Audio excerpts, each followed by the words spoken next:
3 people killed themselves in the house, and a daughter killed herself in another location. It looked like there was a man in this doorway watching us. You don't know whether to run, to stay, to scream. Who is hunting for who?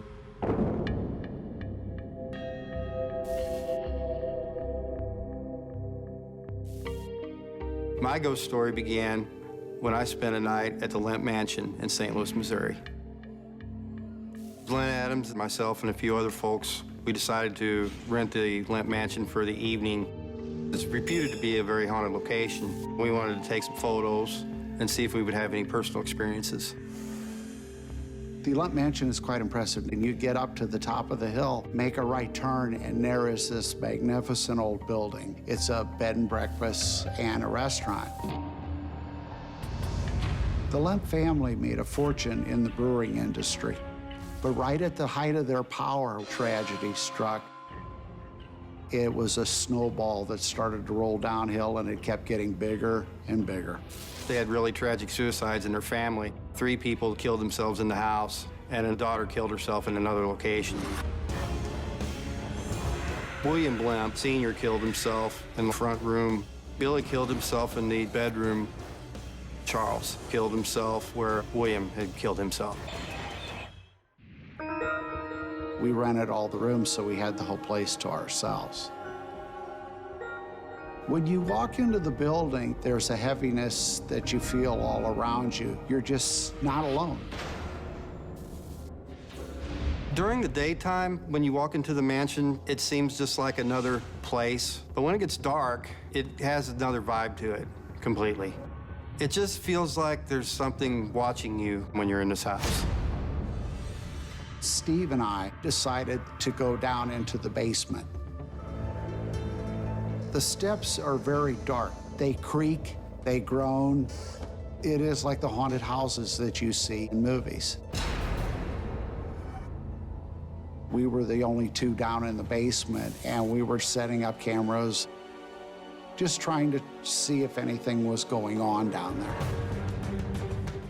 Len and I were in the basement for about an hour. Nothing was really happening. So Len decided he was going to go upstairs. As I was walking up the back staircase, I started to feel a tapping on the back of my left shoulder, like someone trying to get my attention, and I just kept ignoring it. I felt a hand grab my shoulder, my left shoulder. I could feel the individual fingers. They stopped me in my tracks. After I was stopped, I turned around to see who it was, and there was nobody there. I was amazed when he told me that there was a force there that was strong enough to feel a nudge on the shoulder and manipulate him. That's when I thought, you know, I think I'll go upstairs and see if I can find somebody.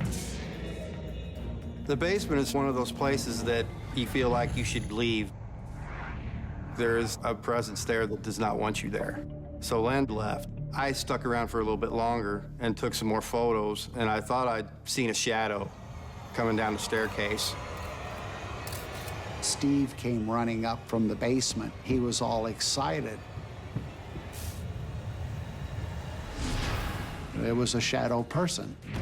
It gives you the chills when you're actually in the same room with things like this, and you really don't see them, but until you look later at photographs. It's a weird picture. There's a mirror on the opposite side of the staircase, which is showing the banisters and the stairs. And there's no shadow on the stairs at all, but you can see it in the mirror reflection. When I saw the picture of that shadow, I just kind of went, wow, this is the real deal. There was no one human that could have made that.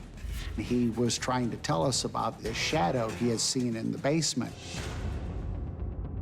And that's when we saw the solid 3-dimensional figure walking back and forth past the open pocket doors. I just snapped off a few photos. Toward the end of the hallway, it looked like there was a man in this doorway watching us. And there was nobody else there. The shadow appears to be very interested in what Steve is doing. Who is hunting for who? When I caught the shadow in the doorway, it reminded me of Charles Lemp. He looked like he had a suit on. You could see a handkerchief in the front. I feel like he's trying to make his presence known to us, and he is aware of what we are doing. There are times when you're in certain areas of the mansion, things want you out. We got our equipment and decided to leave. We all stopped at the same time. It's hard to explain. Just something was grabbing our attention. The atmosphere did change. It did get colder. I had my camera with me and on. Steve uttered some words that I can't repeat on television. He was going through the photos on his camera. That's when he saw that figure. I freaked out. I wasn't really prepared to see a ghost. When I looked at the photo afterwards, I noticed the height of the figure standing in the photo. And William Lemp Sr. was actually only 5 foot 1 inch tall. You look at it in relation to the windows, this was a shorter person. So I'm convinced that it was William Lemp Sr. Once you blow up the photo, you can see the head and face are solid looking. The mustache, a bit of the shoulders, and then it seems to fade out as it goes towards the ground. It wasn't startling till afterwards when I began to get a grip on what I'd seen. Very scary. I believe that we're all energy. What's stronger than human emotions?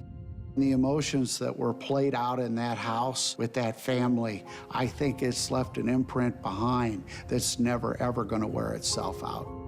There's a strong pull for ghost spirits to be at this mansion because of all the suicides. They're tragically doomed to stay here. In my heart, there is ghosts. They do exist. And I do have the evidence to prove it.